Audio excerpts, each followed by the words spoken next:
You're watching Tommy Talk with Izzy Miller on Tommy TV.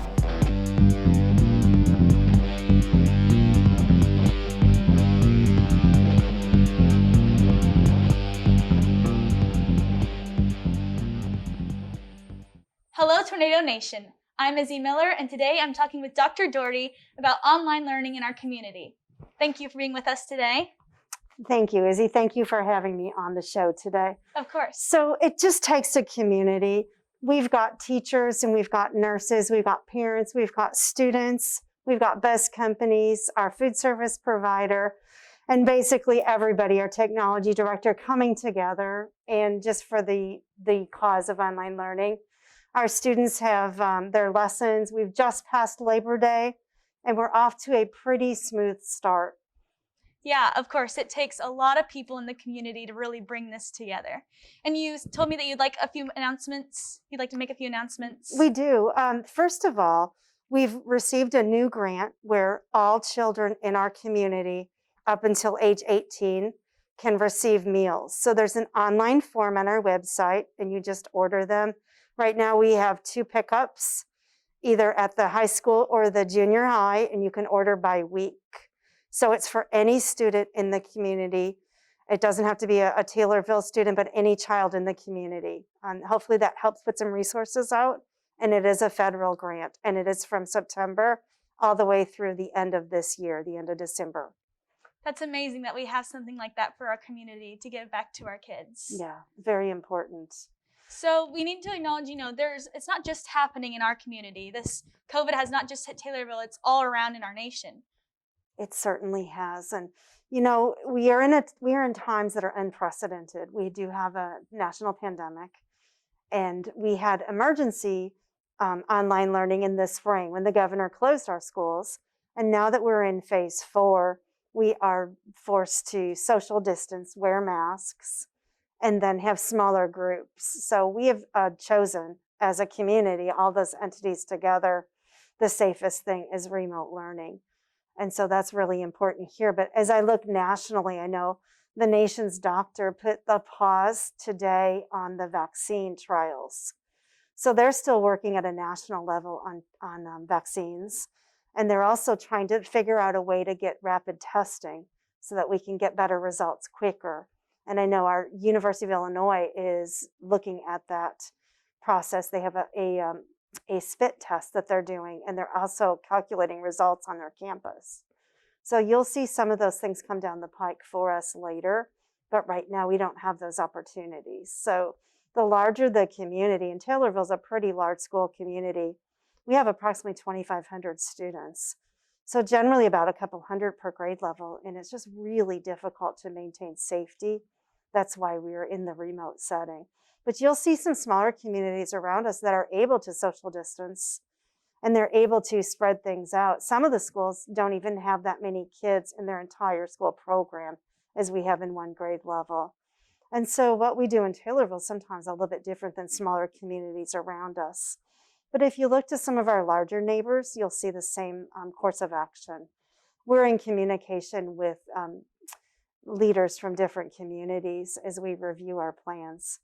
I know yesterday our nurses and I met, and they had a meeting with the Department of Health for the state.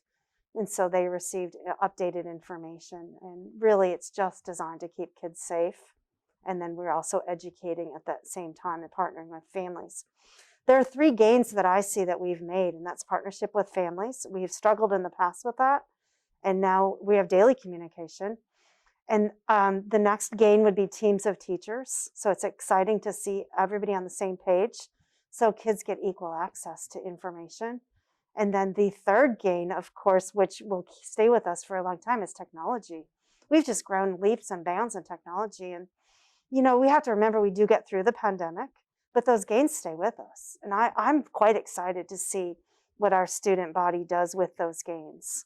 Absolutely. And I think also that there's a lot of pros that have came from this as well. Like you said, all the things that will stay with us through this pandemic.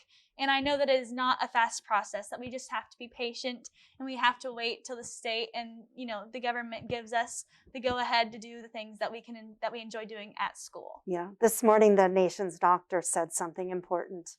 And he said, we may be done with the coronavirus, but it is not done with us. Absolutely. And so we still have our eye on our kids' health and safety while we educate them. Yes. And also, what are some other things you think the community is doing well during adapting to this pandemic? Well, I'm just so proud of the teachers. I mean, they are working early and late and often.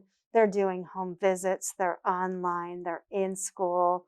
They're doing everything above and beyond. And I'm just so proud of them. And I'm so proud of the community for adapting. It's amazing. I see more masks out. People are recognizing that we're heading into fall season where people are more indoors. Mm-hmm. So fresh air, is an equalizer for health. So do as much outdoors as possible and open up windows. But I really see a lot of benefits in the community where people are following social distancing and they're using masks and hand washing and those types of things that stop the germs from expanding. Yes, it's nice to see our community coming together and really putting the effort into trying to end this. Absolutely. And can you tell us about some of the things that are happening within each school in our district? Well, it's been pretty exciting to talk with principals and talk with teachers and then take a look at what kids are up to. But I know there's been strawberries dissected at one of our areas. I know there's been online agricultural classes, and there's been small group instruction for reading and speech services. We're reaching out, just trying our very, very best to see what can happen. The biggest expansion is, of course, in reading, mathematics, social emotional development. We have our social emotional counselors out, and they're making daily contacts and doing home visits and really helping kids with their development. It's pretty exciting to see. It's very exciting to see even the teachers as a student coming up with new ways to engage the students and how to keep us excited about learning. Absolutely. Is there something that you want to share that you've experienced since you've been an online student?